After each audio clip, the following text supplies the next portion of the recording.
kailangan dito sa backbone ay magtira tayo ng may laman. Kasi kung purong backbone, yung purong itong likod, wala silang makukuhang laman dito. Kaya yung bibili ng fried chicken natin, pag ito yung nakuha at wala silang nakuhang laman, ay mabibisit sila.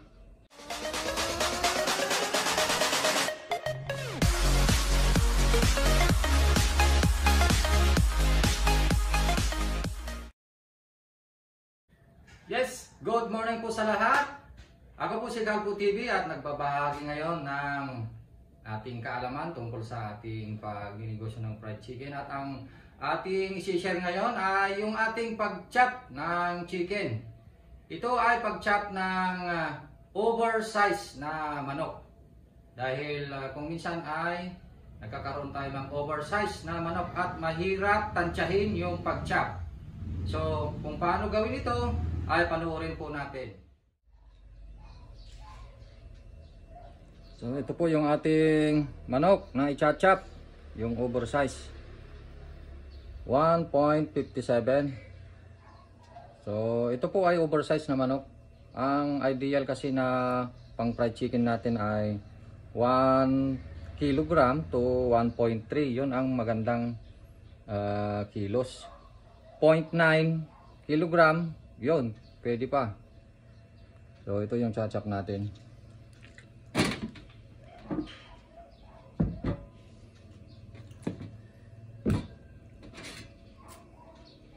So pag may ulo yung ating chicken ay siyempre unahin natin na tanggalan. Tanggalan ng tuka at bituka. Yung gagawin natin na chop ngayon ay yung 30-25.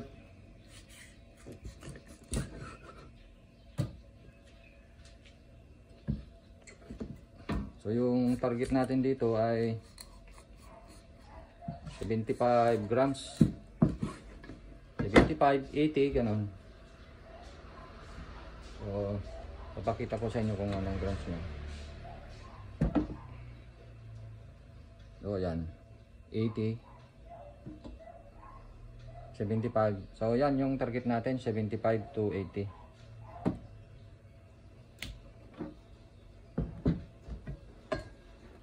So natanggal na yung pakpak. Ang susunod na tatanggalan natin dito ay legs.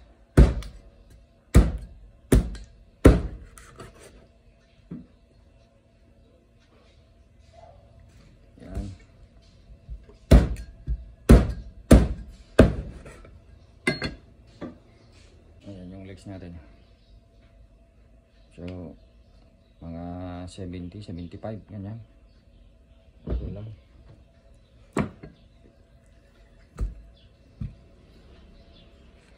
Yung susunod natin dito ay yung pagtanggal ng breast. Yan. So yung breast na yung manok ay mayroon siyang naghihiwalay dito, oh. Yan, kapag hindi mo sinundan yan, madudurog yung laman. At ano siya, maghiwa-hiwalay siya. Kaya dapat sundan natin kapag malaki ang manok. So ganito yung gawin natin. Tingnan nyo yung pakita ko lang. Oh, 75. Oh, ayan. Very good. 75, 80 grams. Yung gano'n yung mga kinukuha natin.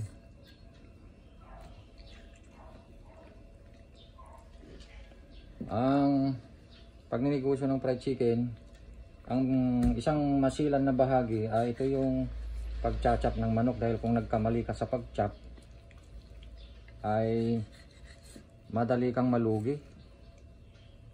Hindi mo nasusundan yung pagpa-pricing. Dahil yung presyo natin sa pwesto ay hindi naman araw-araw na nagpapalit. Minsan-minsan lang nagpapalit. Kasi yung mga customer ay pagka nagpapalit-palit ka, ng presyo, mahihilo sila at pupunta sila sa ibang bilihan pagka ganon. Lalo na kung nag price increase ka, yun, pupunta sila doon sa mas mura.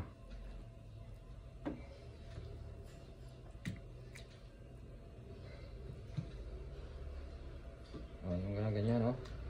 Yun natin, no? Kita ko lang 75 to 80. Yan yung ating kinukuha para meron tayong kikitain.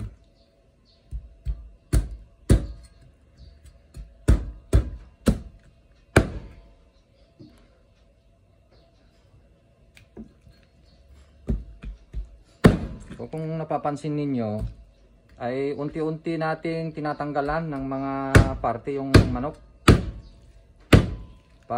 Yun kasi yung paraan natin para hindi masyadong maraming ritaso.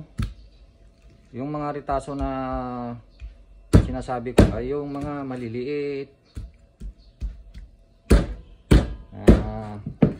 chop, yung mga maling chop. Para maiwasan yon, ay yun, ito unti-unti natin natanggalan.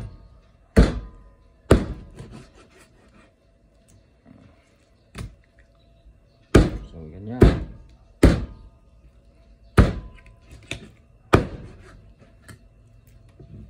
Yan, ito yung ribs. So ito yung ribs ng manok, yung backbone.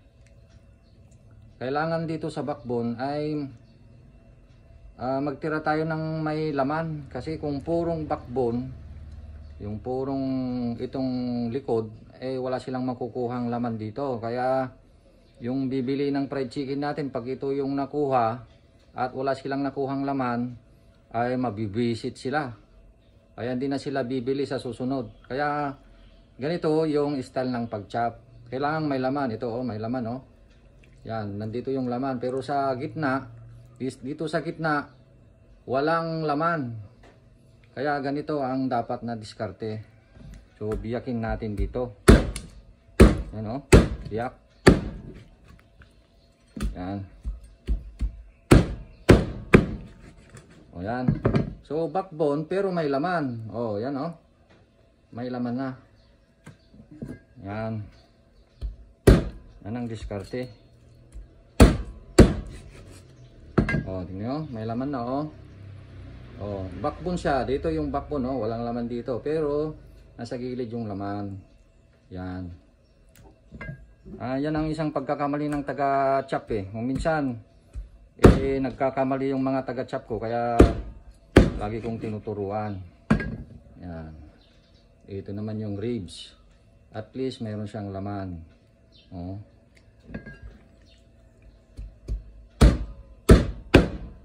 Yan, ribs. Sa mga ribs na ganito ay medyo palaki na natin dahil ribs talaga ito So at least ay mayroon siyang laman. Yan, ito na yung sa may siya, liig. Yan, liig. So ito yung tinatawag na ritaso. So yung naging ritaso lang natin dito ay isa. At pangalawa na yung ulo. Ito yung tagsasampo natin. So ganyan po. Ganyan po kasimple yung ating diskarte. Kapag malaking size ng manok yung ating chinap.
At dyan nagtatapos mga kalakay yung ating video sa ngayon. Sana ay may natutunan kayo, lalong-lalo na sa ating pag-chop ng chicken na oversize. So kung nagustuhan ninyo ay paki-share and comment down below at paki-like na rin at subscribe to my YouTube channel. Thank you sa inyong panonood at God bless po sa lahat. Mabuhay po tayong lahat, mga kababayan. Ay, mga kalakay. Music is